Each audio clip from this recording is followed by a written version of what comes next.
যোৱাকালি গৈছিলোঁ দেৰগাঁও আমাৰ মাজু দাদাৰ ঘৰলৈ। বহুত দিনৰ পৰা মাতি আছিলে, যাম যামকৈ যোৱা হোৱা নাছিলে।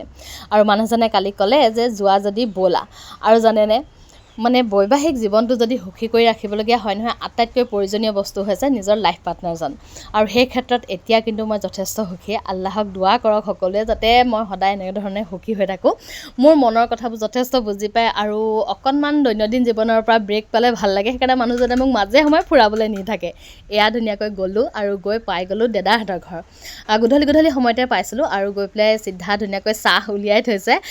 আচলতে পানী চানী খাই ল'লোঁ। তাৰপাছতে একদম ধুনীয়াকৈ যা যোগাৰ কৰিছে। এয়া হৈ গৈছে মোৰ ডাঙৰ ননদ আৰু তাই আমাৰ কাৰণে স্পেচিয়েলি বনাইছিলে এয়া চাহী টুকুৰা, আৰু খাবলৈ কি টেষ্ট হৈছে। আজিকালি কিন্তু আমাৰ মাছুৱে বৰ ধুনীয়া ধুনীয়া বস্তু বনাব জানে দেই। আৰু এইফালে দিছে কফি। আচলতে মোক সুধিয়ে লৈছিলে, কিন্তু আমাৰ বেটিয়ে হাত দাঙি কৈছে যে তাই কফি খাব, সেইটো কাৰণে সকলোলৈ কফিয়ে ৰেডি কৰিলে।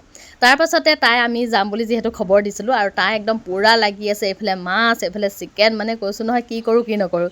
তাৰ মাজতে মোৰ ছোৱালীয়ে তাইক একদম এৰি দিয়া নাই, আৰু তাই মানে কথমপি বনাইছে। এইফালে দেখিছেনে মোৰ ছোৱালীয়ে টানিয়ে আছে। এইফালে তাই চিকেনখিনি ৰেডি কৰি কণীকেইটা পাতি লগালগ আকৌ গৈছে তাইৰ ওচৰলৈ।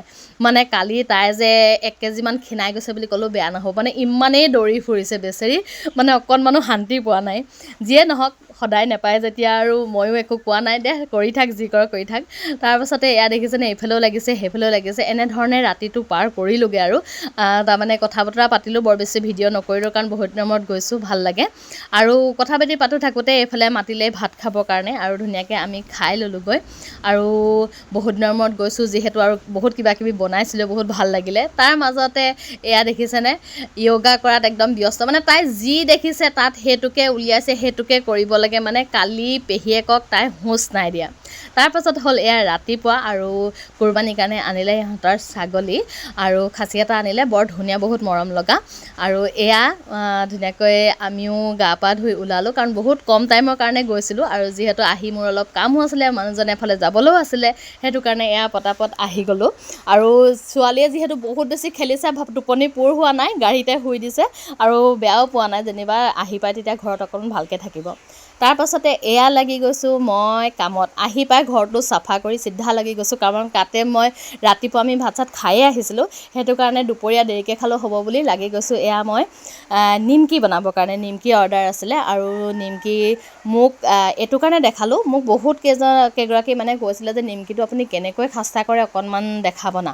মই আগতে এটা ভিডিঅ' দিছোঁ, কিন্তু কি ক'ম, আকৌ যেতিয়া খুজিছে মই সেইটো কাৰণে বোলো দেখাই দিছোঁ। মোৰ এয়া ময়দা লৈ ল'লোঁ, আৰু অকণমান ক'লা জিৰা দিছোঁ, আৰু অকণমান আজৱাইনো দিছোঁ, খাবলৈ তেতিয়া ভাল হয়। তাৰপাছতে এইখিনি নিমখ চিমখ দি ল'ম, যিখিনি দিয়ে আপোনালোকে দি ল'বই লাগিব।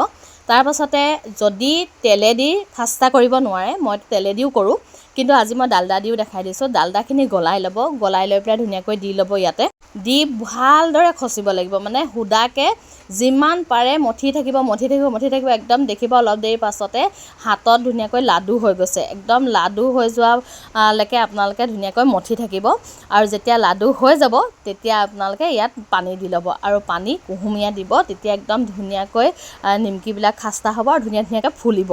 এয়া ডোটো দেখিছেনে, একদম না ঢিলা না টান, একদম জোখত কৰিব। তাৰপাছতে চিমত ভাজিব, যদি জুইত ভাজে অকণমান কম জুইত ভাজিব, তেতিয়া একদম নিমকিবিলাক ধুনীয়া হ'ব। আৰু এনেধৰণেই মই বনাওঁ, তাকে অকণমান দেখুৱাই দিলোঁ, আৰু কালি ফুৰিব যোৱা দেখালোঁ, ভাল লাগিল।